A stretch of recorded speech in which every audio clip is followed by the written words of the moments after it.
ESPN Radio and New Hampshire's best sports. This is WGAM, The Game.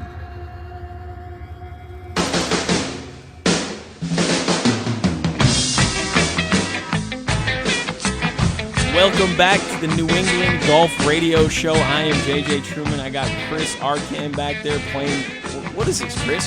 Zeppelin. Oh, Zeppelin. You have to love Zeppelin on a nice, beautiful day outside. As I said, cancel your Easter plans. If you got Easter dinner lined up or lunch at 2 o'clock, cancel it. Get outside. Go play some golf. It's beautiful out there. It's supposed to rain all week. I don't know, though. I don't know if I can trust the weatherman on that forecast. I mean, I feel like last week they had a few days that were supposed to rain. It didn't rain. It was pretty bad last week. Last week was rough. It wasn't great weather, but they made some mistakes. I mean, the weathermen aren't perfect. Neither are we. Hey, we never pretend to be perfect in here either. But I don't know if I trust this rain. Hopefully, I'm gonna be optimistic. Hopefully, it's not gonna show up. We got Brandon Smith on the line from the International, the golf fitness professional down there. We had him on in our first show. He absolutely knows what he's talking about, does a wonderful job with his clients from what I hear. I haven't been able to get down there yet because of this terrible weather, and I'm just so busy playing golf. Well, what am I busy with? I don't know. Anyway, Brandon, what's going on, man? How are things going down at the International this week? Hey, JJ, how's it going? It's going really well, man. We're here in the third episode. We missed you last week. I know you're out working hard for somebody last Sunday at a demo day or something like that. How did that go? Oh, that was great. Again, the weather wasn't great, but we got some results done. We had some driver swing speed and some club head speed, and showing some of the new TaylorMade products. Oh yeah, some of the new TaylorMade products, and I'm just gonna have to do it. I shouldn't do it, but I'm gonna do it. I am a TaylorMade guy. Everything in my bag is TaylorMade. I love TaylorMade. It's my brand. It's what I stick with. I am loyal to them, and I shouldn't do that because they haven't done anything to sponsor our show yet. So TaylorMade guys, if you're out there listening, I am looking for a few new things. We need to talk. We need to work something out. We need to get you guys on here so we can get something done. Brandon does some stuff with them as well on the side, apart from his golf fitness stuff that he does at the International. And we talked about the International on the first show. It's from what I hear, a beautiful complex. They have rooms, they have restaurants, they have the TaylorMade Performance Lab. They have everything down there that you need. You can go stay there for the rest of your life, and they will take care of you. And they will hook you up with everything you need as far as your golf game. So, Brandon, how's the courses down there at the International? I know you have two down there. How are things looking? Are the greens looking pretty good? Fairways, rough? What's going on with the courses? The courses look great. It'd be nice if we got a few nice days we could actually play on them. Yeah, we're all hoping for that. The weather's been so bad, but one of the courses will open in May, and the other course called the Oaks is open now. And I'm sure everybody's scrambling out there today to get out and hit some balls at least before they have to go to Easter dinner and have brunch or whatever they're going to do today. Yeah, and everybody's canceling that. They're taking my advice on that one, too. They're forgetting about Easter brunch, and they're going to go out and play around. So you got one of your courses open now. I was looking at the website, and I knew this, but I wasn't exactly sure about how this all worked out. Now, you guys have a course down there called the Tiger, and that plays at 8,200 yards. Now, for those of you who don't know out there, 8,200 yards for an 18-hole course is absolutely insane. PGA Tour courses range from anywhere from 7,200 probably to 77 to 7,800 yards on any given week, depending on where they're playing. So to think about a course that's 8,200 yards, that's crazy. I mean, that's crazy length. Is that open right now, Brandon? Is that and what is the name of that? It's the Tiger Tamer. What's the name of that, and is that open? Yeah, that course is called the Pines. Okay. And they have the Tiger Tees. Oh, okay. The Tiger Tees are past the black tees. Sometimes you can't even see them when you're playing the blue tees because they're so far back. But, yeah, it's the longest course in the world at sea level at 83.25, like you said, and it's a monster. 83.25. Now, I've played a few up in the sevens, and I got to tell you, I'm not a long hitter by PGA Tour standards, but I can hit it pretty far for us amateurs. I don't know where it's going, and that was long. I can't imagine the 8,200 yard course. Now, have you played that course? And if you did, what did you shoot? Or if you don't want to disclose that on the air, I understand.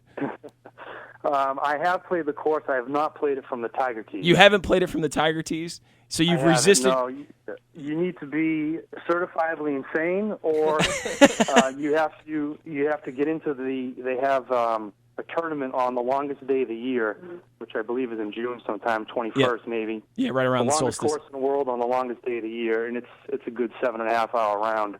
Yeah. So I don't subject myself to that. Yeah, or yeah. others. Oh, I kind of feel the same way that golf is hard enough playing from the blues or the whites, wherever you're going to play it. And then maybe if you throw in some wind. I mean, imagine 8,300 yards with some wind in your face on a few of those holes. Wow. I mean, that's just insane. However, I am insane, and I on any given day, I might be a glutton for that kind of punishment. Depending on the weather, I would wait till a nice, calm, overcast day to maybe go out there and try to hit a few. And then I'd probably play 3 holes and then end up back at the Blue Tees anyway. But who knows? So you guys have that going on down there at the International, which is amazing. It's just another feature that this place has, this golf facility that from what I've heard is absolutely amazing. And I promise I'm going to come down and check it out and give you guys the full report after I do that. But what we're really looking for today, Brandon, is a tip on, now that we're into our probably the second, third week for some people, still early season for a lot of people, on fitness that we can use to get our bodies in shape as we start to progress and start to play a lot of rounds. So what do you have for us today? You have anything, maybe a strength tip, maybe a cardio tip, something like that lined up for us? Yeah, we're going to go with a cardio tip. And since we were speaking about the Pines and how long it is, we want to talk about some cardio, but not the kind of cardio that you're used to. Right. You know, the slow plodding along on a treadmill or riding a stationary bike, reading the newspaper type of cardio. How did you know my workout routine? Right, yeah. Chris is back here. The other day. Chris is back here, and like, why are you dogging on my style? And yeah, of course, if you're going to walk from the Tiger Tees on that Pines course, that's going to be what? It's got to be 8 miles, 7 miles at least, right? It's actually a very, very walkable course, but it's a long way. Yeah. But the type of cardio that we want to talk about is called energy system development. Okay. And it's, like I said, it's different than your slow plodding treadmill. Mm-hmm. It's going to be, you can mix it up however you'd like to, but it's basically short bouts of intense work followed by short bouts of rest. And okay. you do that over and over and over again. Okay, and what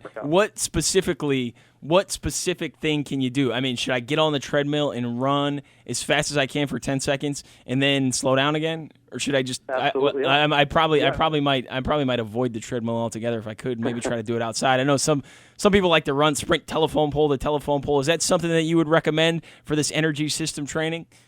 Yeah, absolutely. That's you can use any mode you want. You can get on a bike, you can sprint, you can get on a treadmill, you can go through a little weight circuit and lift as rapidly as possible and then rest. Any type of system like that, kind of break up the monotony, will benefit. And especially since golf, if you're in that Tiger Tees tournament, and it's a 7-hour round, let's say a typical round of golf is about 4.5 hours. Now, on a good day, depending on where you play, right? Day, I mean, like, if I could get out there and get 18 in 4.5 hours, I am celebrating at whatever 19th hole or whatever sort of establishment they have for after. I mean, 4.5 hours, that is a celebration. So if you do that, you're lucky. But yeah, I'm with you. Go ahead, Brandon. In that 4.5 hours, you're actually only really physical for about 30 minutes. Okay.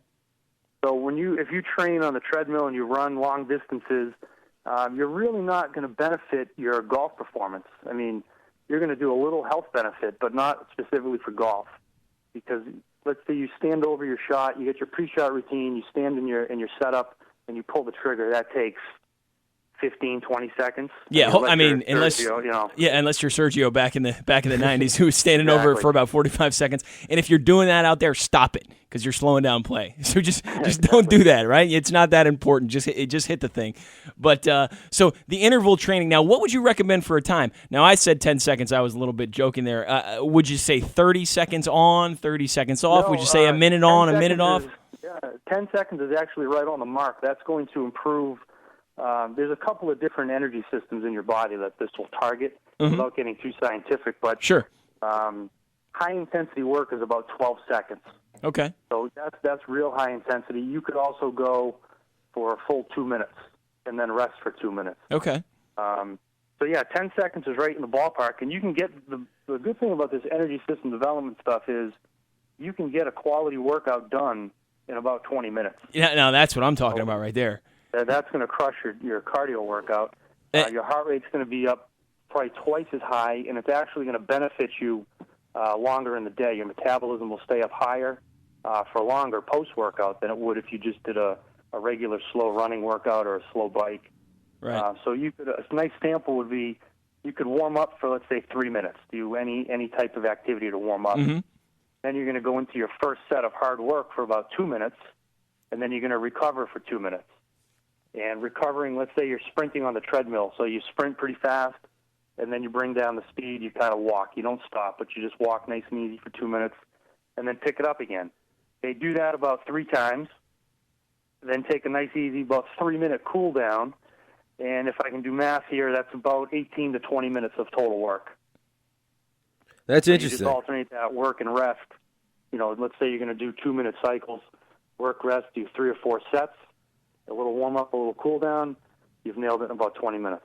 Now, Brandon, this sort of sounds like something that might lend itself to injury, like if really busting out for like a short period of time like that in small intervals, is that something you pull muscles that way? It sounds like something that could be kind of dangerous.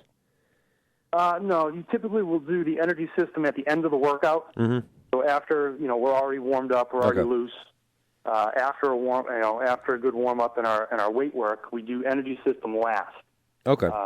That'll produce the best results. And typically, when you're in the gym and you're doing things correctly, you're not going to get injured. If you're outside running on the road, or you're sprinting outside, you have to be a little bit careful. If you step on an uneven surface or slip on some loose sand on the road, then you can definitely pull a muscle. But in a gym, in a controlled environment, under the watchful eye of a strength coach or somebody like me, the incident is very low. And that's the key. When you first start doing this stuff, get in the gym with somebody that knows what they're doing. Get in the gym with Brandon, and he'll show you, and they can monitor you to make sure you're doing the right things.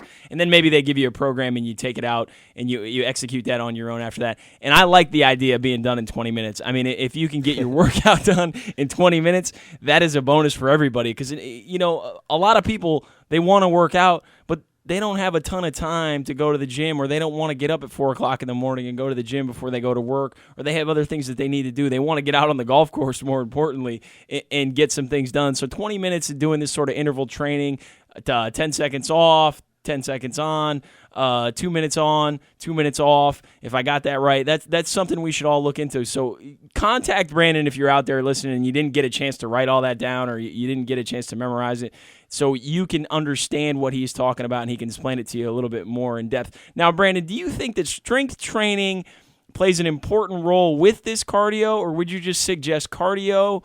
And if you had to choose one, which one would it be? Strength or cardio? What would you go with if you only had time to do one of those 20-minute workouts?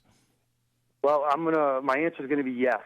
You're going to do both, and you can get both done using the Energy System Development Platform. Mm-hmm. With some weights. So we would set up a little weight circuit where we're doing one pushing movement, one pulling movement. Pushing movement would be like your bench press or your push-ups or anything where you're pushing. Sure. Pulling movement, any of your back rows or any type of rowing activity, anything for the back side of your legs. Mm-hmm. Mixed in with one midsection movement for your core, and then what's called a corrective exercise movement. So I do them what's called quad sets. That's 4 exercises. Uh-huh. We do all 4 exercises without rest. We go through 3 times, and then we take a 1.5-minute breather, and then we go through them again. So you're going to use that same principle of energy system, but with some weight work. So you're going to get your strength covered. You're going to get your heart rate spiked, which is what cardio is all about. Yes. And you're also going to work on your flexibility, your mobility within the 4 sets. Excellent, and that mixes it up too. It keeps it fresh when you're doing those 4 exercises. You're not just sitting down and saying, "All right, I'm going to devote the next 2 minutes to bench press," and you're doing the same thing over. It mixes it up. It tricks your body into using different systems. I think is part of what it does. I want to let Brandon talk about it. I don't want to be the expert on it, but I think that's part of what it does. So. Thanks, Brandon. That's a great tip for everybody. Use those intervals to get yourself in better shape, to get yourself better suited to perform better on the golf course. I know that's what you all want to do out there is perform better. Brandon, thanks for coming on. I promise you I'm going to come down to the International. We got to figure out a day where we're actually going to have more than 15 minutes of sunshine because there's no way I can play 8,000 yards in the rain and wind. And I'm going to come down. I'm going to check that place out. I'll give everybody a report. And like I said, thanks again for coming on. We got to take a break right now. When we come back, we're going to discuss the Luke Donald situation as far as the world number 1. We're going to talk a little bit about Lee Westwood and his situation overseas where he had a great performance and actually got the putter rolling, which he hasn't done lately, when we come back right here on WGAM.